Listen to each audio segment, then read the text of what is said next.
$405 million library improvement plan. They want to build a brand new gigantic library in Gresham.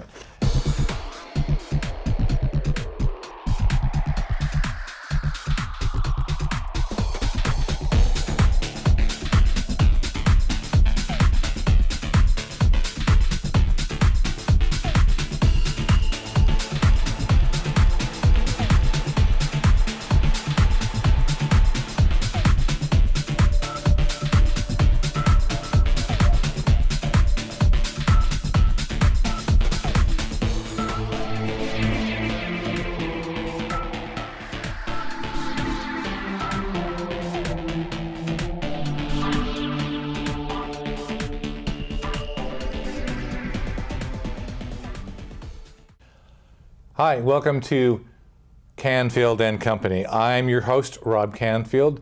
With me in the studio today is my co-host and my wife, Tana Canfield. Welcome back to Canfield and Company. Thank you, Rob. Well, you know what? It's January 2020, and now it's February 2020. And do you know what? What? There's a throwback to Old Man Winter. It's freezing outside. It's cold. We live in a Troutdale, and the wind, Not really as blowing. usual, it howled a little bit, but just the rain the last few days, it's kind of got to me. I'm kind of sick of the rain. What about you? Yes, I'd say 31 days of rain in January, and then February 1st, a whole bunch of rain again. But a lot of snow on the mountain. I know skiers are delighted. Yes. It's going to be a lot of fun from them up there. Lots and lots of fun. A lot of fun. So I'd love to go to the mountains, hint, hint. Yeah. We have a lot to talk about today. First thing, I wanted to talk a little bit about the tragic death of Kobe Bryant. It was Quite a really shock. tragic, and it was quite a shock. My son, he's been a long-time Laker fan, and he was pretty devastated. This was on his Facebook page, and I think it tells you how much Kobe Bryant meant to you. It's kind of interesting that people can really get a lot of motivation and a lot of inspiration from even professional athletes. Absolutely. And this is what our son wrote. I'm just quoting here. When I think of Kobe, I think of crumpled up pieces of paper aimed at a trash can 6 feet away. I think about pickup games and my low percentage shots when I say his name that miraculously fall, or don't more often than not. I think of myself, psyching myself up for job interviews where no one thought I had a chance, or pitching ideas I was told others tried but failed. I think of the times where I felt that everyone hated me, but I still had to show up for work and be my best. Today, I think of Kobe comforting his 13-year-old daughter and telling her, "It will be okay," as they both move on from this life together. I'm a stranger to his greatness, but blessed to bear witness. That was a great tribute to Kobe Bryant by our son, and it really sums up what a lot of people feel. Right, because I was so excited for him when I watched the Academy Awards. That's something I do. I love the Academy Awards. I love the fashion, the glitz, and the glamour. And I had no idea what was happening in Kobe Bryant's life, right? So when something like this happens, when it's such a very sad, tragic event, and when it starts unfolding, you learn more. He overcame the odds, in life. And he was so triumphant. Here he was, not only mentoring and motivating the young people, but also writing and doing a documentary to have children dream big, dream bigger still. And I've heard a lot of professional people use that. I know I talk about that a lot. And I just thought, wow, I'm hoping that his creative team goes on, because I'm sure there's other ideas that Kobe Bryant had to share.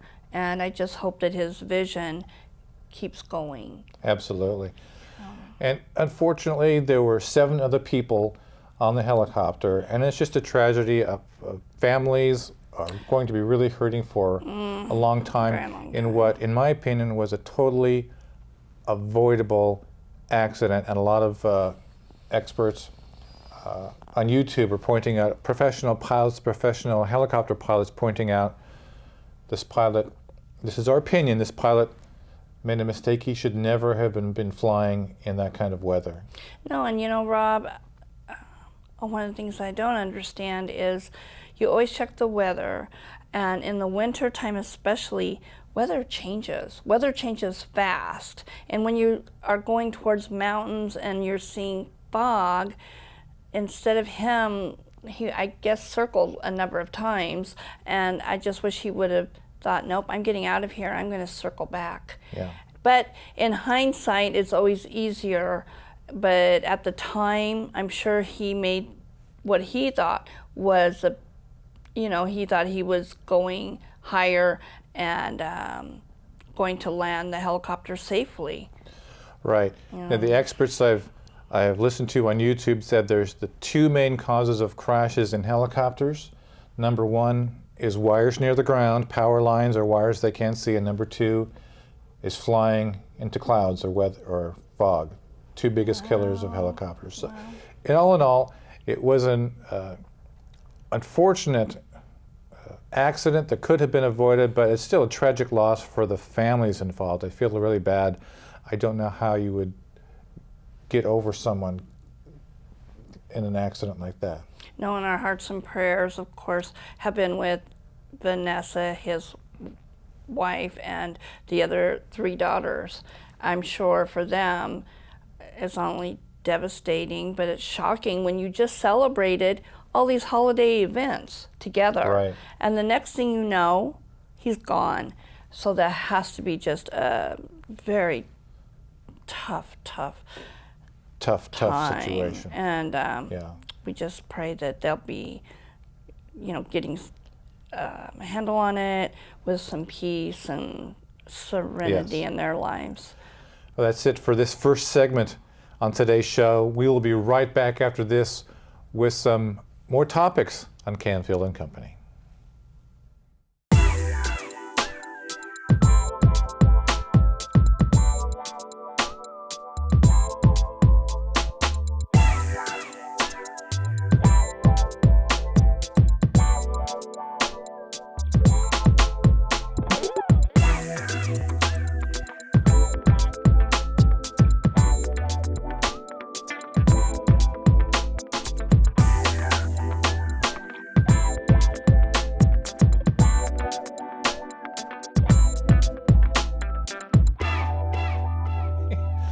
Welcome back to Canfield and Company.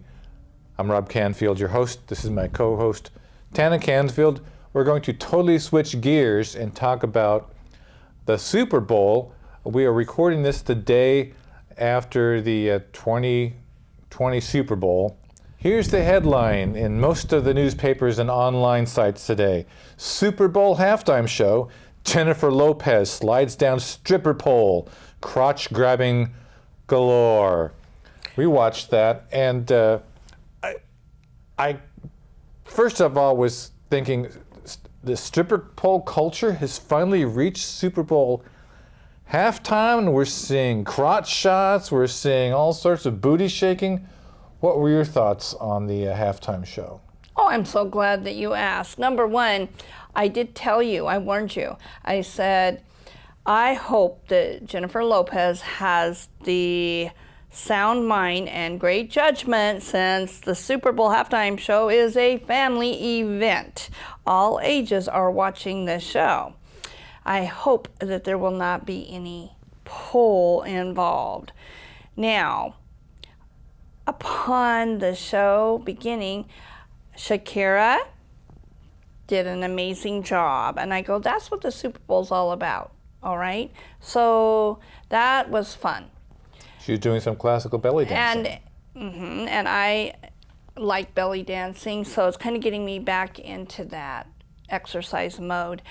And then Jennifer Lopez, she's gorgeous, absolutely gorgeous and feminine. And what happens? Oh dear, oh my. Now I know there's probably tons of smiles abounding, but yet I just thought, no, Jennifer, I want you to be known for your talent, and I know that she does have that talent because she's up for an Oscar award. Now, whether or not she was trying to prove to the voters of the Oscars, I don't know. That could have had something to do with it. I don't know. But I hope that upon her reflection of the show, it totally was unnecessary. There was no reason to have it. It really wasn't. Some of the camera angles with the crotch shots, they could have avoided poor that. judgment. I mean, it's like, come on. Yeah. But would you want your 8-year-old daughter to come up to you, Daddy, for my birthday, I want a stripper pole in my bedroom? That's what I'm thinking. Is that what's next going to be on every 10-year-old girl's Christmas list? Daddy, I want a stripper pole. Yeah, I'm serious. So we'll see if stripper poles end up in Walmart. Right? Well, Walmart, maybe they have them already. We should go check. Okay, that'll be our research for next month. It's like your gymnast. The gymnast, they use the horizontal bar, but I wonder if gymnasts, if it became an Olympic sport, the stripper pole Olympics. Oh, no, Could that be an Olympic event? Well, you know what? It does take a lot of strength and stamina. It really does. I mean, it could very well end up being maybe in 2100 that year that they'll have that as a sporting event. I don't know.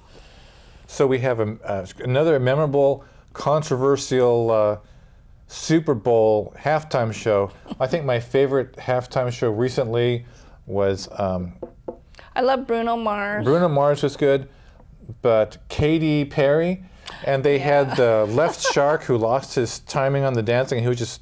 Yeah, that was fun. Left-hand shark on the Katy Perry show. That was pretty hilarious.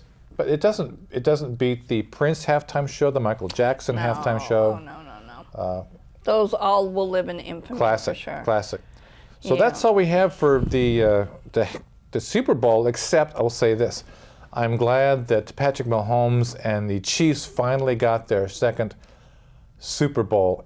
And it's amazing, in all the playoff games, they were behind by like 2 touchdowns in all 3 playoff games. And they went back and roared back and kicked butt all 3 games. And I'm so glad I'm proud of him. that the coach has the Super Bowl, and Patrick Mahomes, he's going to be a force to be reckoned with. Yeah. He's going to be a force to be reckoned with in the NFL. And how it goes is, woohoo! Touchdown! The AFC won, Kansas City won, and Patrick Mahomes That's won. right. We now, always Patrick root for the AFC. Mm-hmm. Yeah. Patrick Mahomes, they said, has set 2 historic records. He's the youngest player to win a Super Bowl ring, number 1, and number 2, the youngest player to receive the most MVP? valuable player MVP award. So congratulations to Mahomes as well as the whole Kansas City Chiefs. Now, I could do their Chiefs call, but I will refrain. Okay. Well, that's it for this topic. We just wanted to talk about the Super Bowl for a little bit. We'll be right back after this with some more Canfield and Company.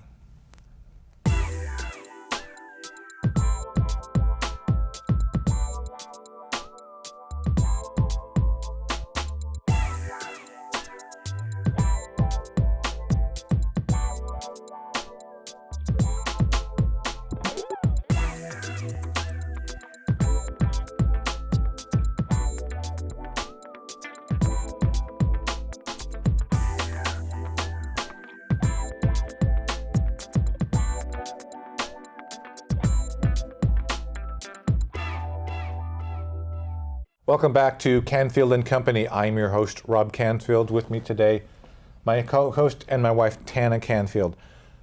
Next topic today, we're going more locally on the topic today. We are. The headline in the Oregon Live today, Okay, what is that?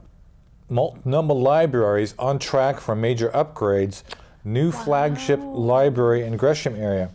And what they want to do is they want to build a brand new 95,000 square foot somewhere in Gresham, basically comparable or a little larger than the Central Library in downtown Portland. and they also want to improve some of the smaller libraries around. Now, I can understand that, Rob. before you say, this is a great idea, they're going to be proposing a $405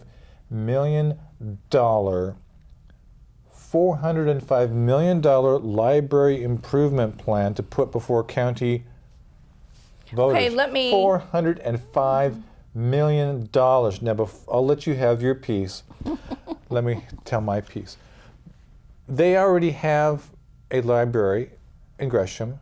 There's a central library in downtown, and there are neighborhood libraries all over Multnomah County, including in Troutdale. And I have no problem at all with spending money to upgrade the existing libraries. No problem at all. What I have a big issue with, a big $405 million issue with, is building a new monument to bureaucracy in Gresham, a gigantic library.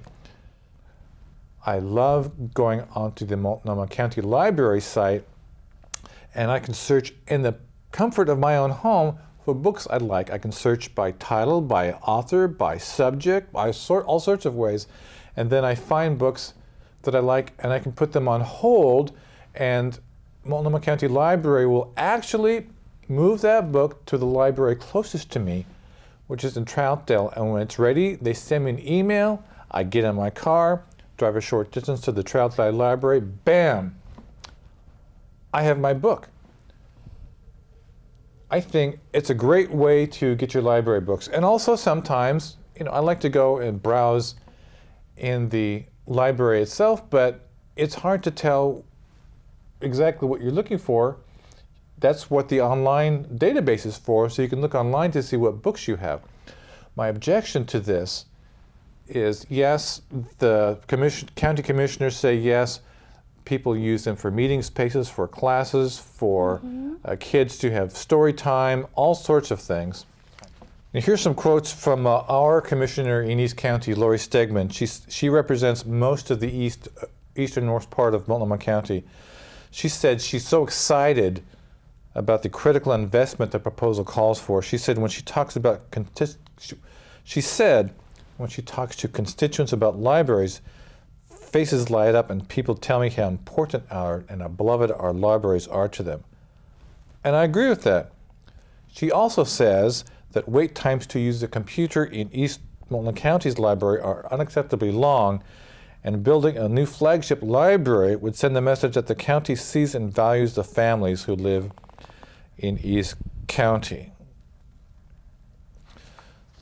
So, do they really need to build a monument of a gigantic, huge library about the size of the central library downtown to add more computer terminals for people to use? Do they really need that large a facility? I mean, you're talking about $405 million, and I don't think it would take $405 million to upgrade the smaller libraries, but to build another gigantic, huge physical library seems to me to make no sense at all. I mean, I use the online portion of reserving books a lot. They actually will move a book from downtown to your local library and you can go and get it. And I wonder why perhaps they might even be able to partner with even Amazon to deliver books to your home. It would make a lot more sense to invest in ways to deliver books from the libraries instead of building a gigantic physical building and have to have taxpayers pay $700 million. Now, I think you have a different point of view. Well, I definitely don't want to see more taxes, okay? So I believe there's a lot of existing storefronts already and empty buildings in East Multnomah County. In fact, there's many, many, many new warehouses that are just empty, and they can always update those, and that type of thing. Now, what I will say is this, okay? We do need a lot more space for conferences, like you could have a Toastmasters meeting, contest.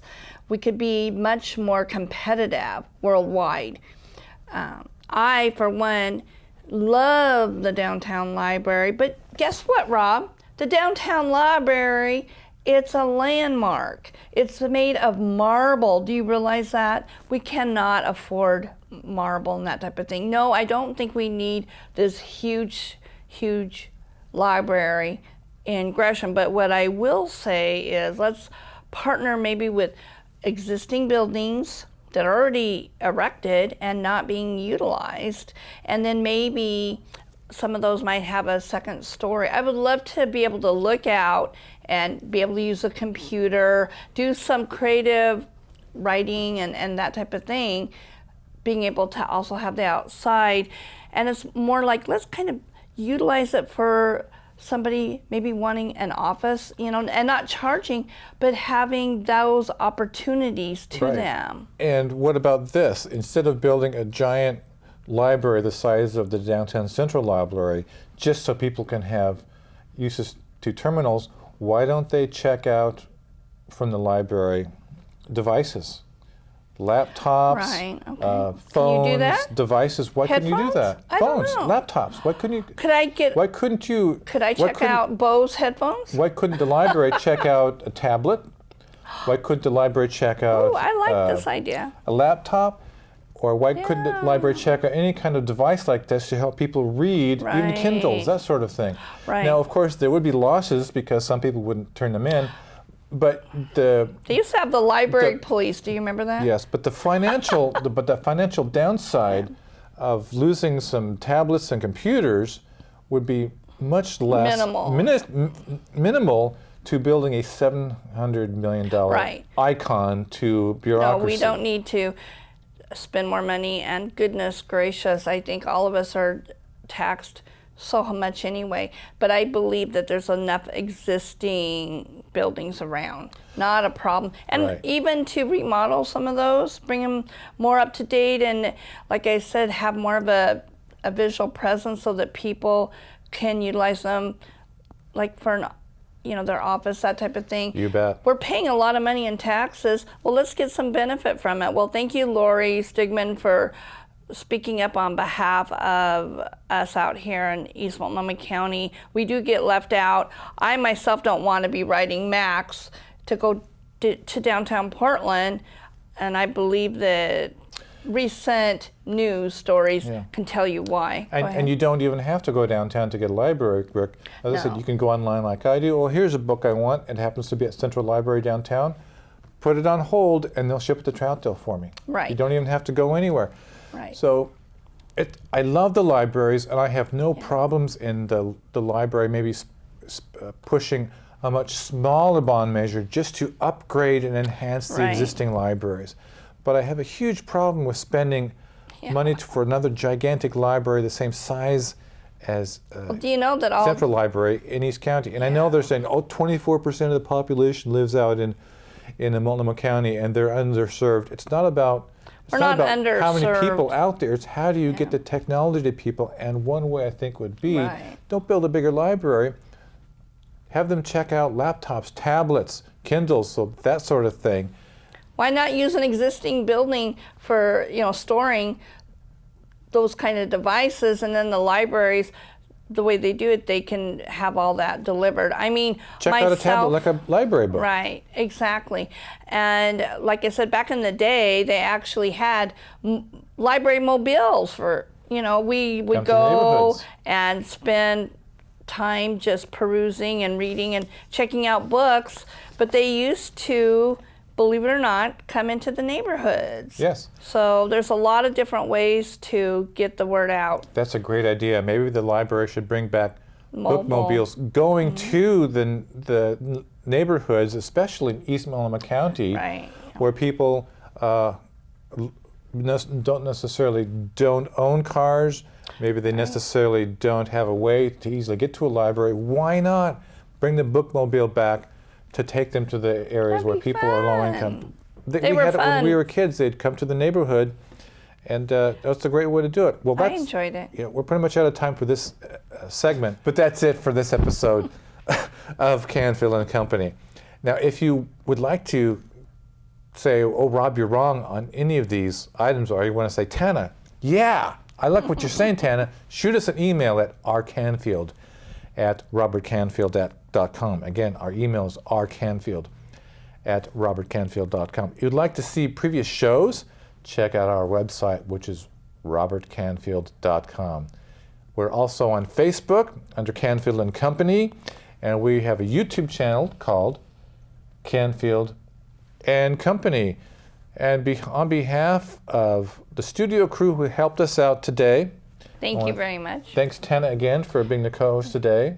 Thank you, Rob. We'd like to thank all of you, and we want all of you to have a Canfield and Company great day.